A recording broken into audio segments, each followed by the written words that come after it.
Hello friends, welcome to the next section, Data Model with Entity Framework Core.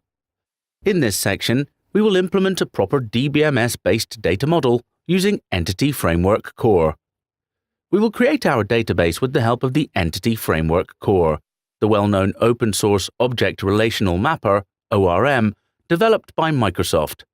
The reasons for such a choice are seamless integration with the Visual Studio IDE, a conceptual model based upon entity classes, Entity Data Model or EDM, that will enable us to work with data using domain-specific objects without the need to write data access code, which is precisely what we're looking for.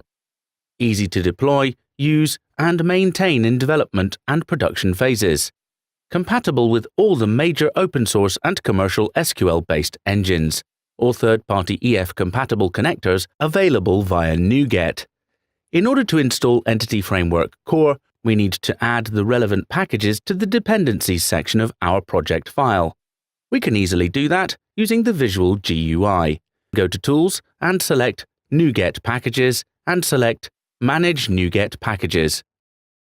Go to the Browse tab and search for the packages containing the Microsoft Entity Framework Core keyword. Select the project and click on Install. Next, we need to install these packages.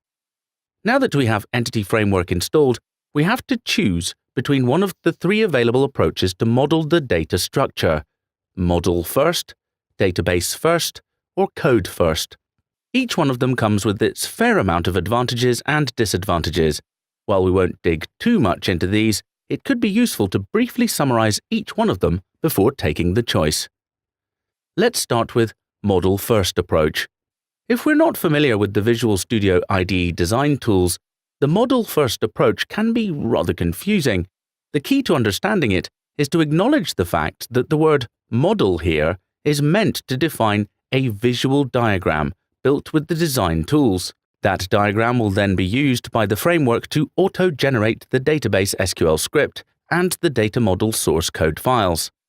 To summarize, we can say that going Model First will mean working on a visual EDMX diagram and letting Entity Framework create, update the rest accordingly. Such an approach has these benefits. We will be able to create the database schema and the class diagram as a whole using a visual design tool, which can be great when the data structure is quite big. Whenever the database changes, the model can be updated accordingly without data loss. Also, it has some cons too. The diagram-driven, auto-generated SQL scripts can lead to data loss in case of updates. Dealing with the diagram can be tricky, especially if we want to have precise control over our model classes. We won't always be able to get what we want, as the actual source code will be auto-generated by a tool. The next approach we will learn is Database First. Given the disadvantages of Model First, we can think that the Database First might be the way to go. This can be true if we either have a database already or don't mind building it beforehand. That being the case, the Database First approach is similar to the Model First one, except that it goes the other way around. Instead of designing the EDMX manually and generating the SQL script to create the database, we build the latter and then generate the former using the Entity Framework Designer tool.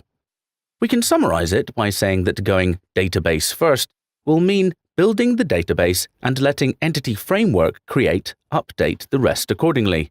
Here are the pros of this alternative approach.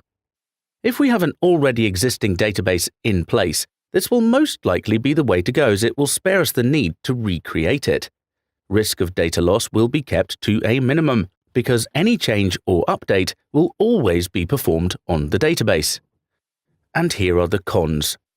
Manually updating the database can be tricky if we're dealing with clusters, multiple instances, or a number of development, testing, production environments, as we will have to manually keep them in sync instead of relying on code-driven updates, migrations, or auto-generated SQL scripts. We will have even less control over the auto-generated model classes and their source code than when using Model First approach. It will require an extensive knowledge of EF conventions and standards, Otherwise, we'll often struggle to get what we want. The final approach is code first. The appeal of this approach can be easily found in its premise.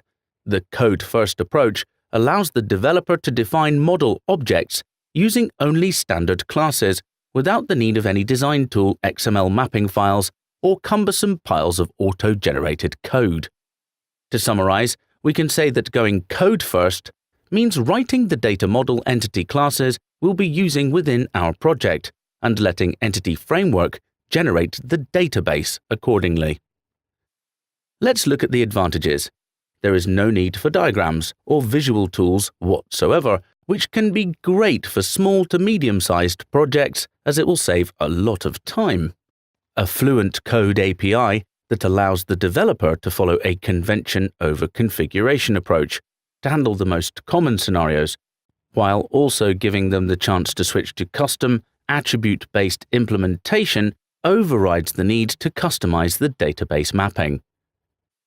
Next, we will look at the disadvantages. A good knowledge of C# and updated EF conventions is required.